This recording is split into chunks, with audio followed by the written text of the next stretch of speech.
మన భారతదేశంలోని బీహార్ రాష్ట్ర రాజధాని అయినటువంటి పాట్నాలో గల బెస్ట్ టూరిస్ట్ ప్లేస్లను ఈ వీడియోలో చూద్దాం.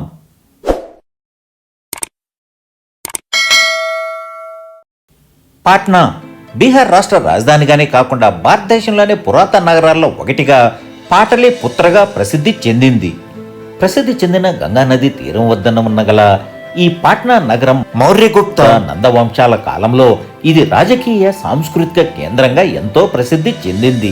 2025-26 అంచనాల గణాంకాల ప్రకారంగా పాట్నా నగరం 24 లక్షల జనాభాను కలిగి 80% లిటరసీ రేటును కలిగి ఉంటుంది. పాట్నాలో ప్రధానంగా హిందీ, బెంగాలీ, మగధి మరియు ఆంగ్ల భాషలు ఉంటాయి. పాట్నా నగరం అనేక వంటకాలకు ఎంతో ప్రసిద్ధి చెంది ఉంటుంది. అందులో స్ట్రీట్ ఫుడ్స్ అనేక చోట్ల కంటికి కనపడుతూ ఉంటాయి.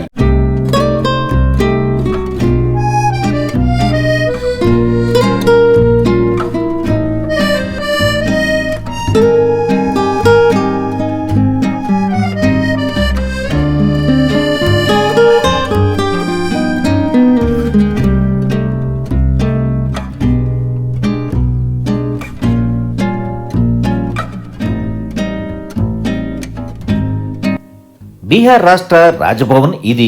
ప్రస్తుతం లోక్ భవన్గా దీని పేరు మార్చారు.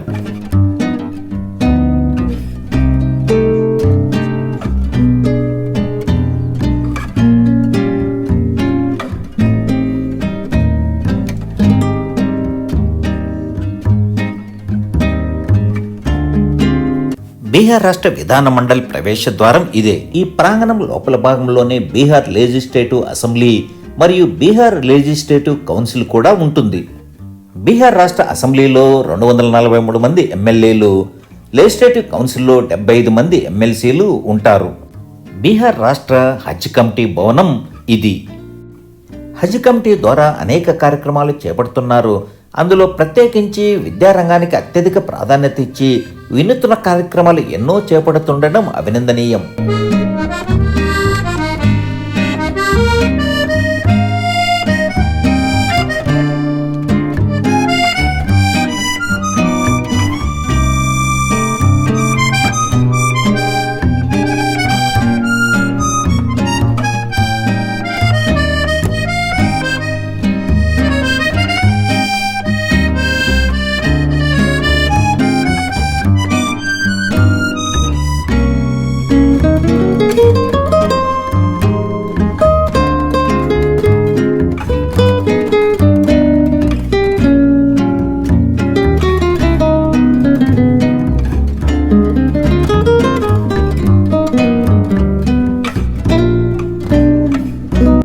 మన భారతదేశ స్వాతంత్రం తర్వాత నిర్మించబడినటువంటి వరల్డ్ క్లాస్ మోడర్న్ మ్యూజియం పాట్నాలోని ఈ బీహార్ మ్యూజియం ఇదే.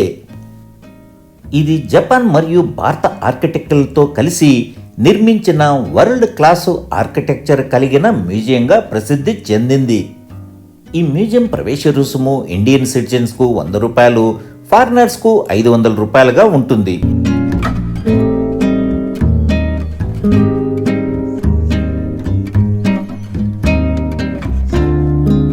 ఈ మ్యూజియంలో 12కు పైగా గ్యాలరీలు ఉంటాయి. Child gallery, art gallery, origin of Bihar gallery, history గ్యాలరీలు తదితరులు ఉంటాయి. ఈ మ్యూజియంలో మౌర్య, గుప్తా, మగధ, పాటలీపుత్ర రాజుల కాలం నాటి అరుదైన శిల్పాలు ప్రత్యేక ఆకర్షణగా ఉంటాయి.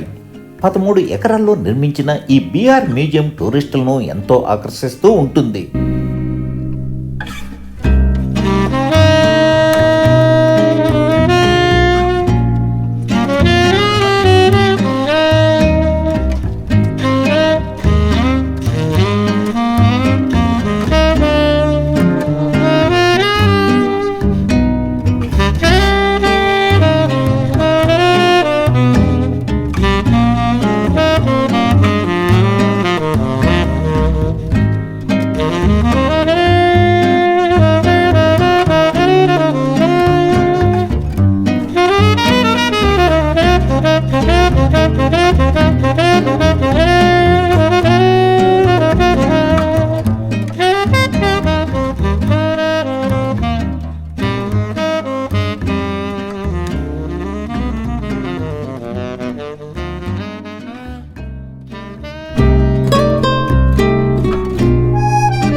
పాట్నా రైల్వే స్టేషను రాత్రిపూట ఎంతో ఆకర్షణీయంగా కనపడుతూ ఉంటుంది.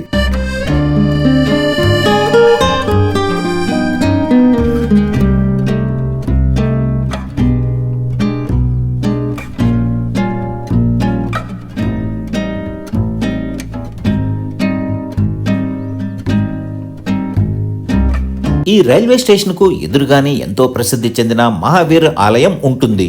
ఈ పాట్నా నగరంలో పాట్నా సాహెబ్ గురుద్వారు, గోల్ఘర్రు, సంజయ్ గాంధీ బయాలజికల్ పార్కు, గాంధీ మైదాను, ప్లానిటోరియము, ఏకో పార్కు తదితర అనేక ప్రాంతాలను టూరిస్టులను ఎంతో ఆకర్షిస్తూ ఉంటాయి.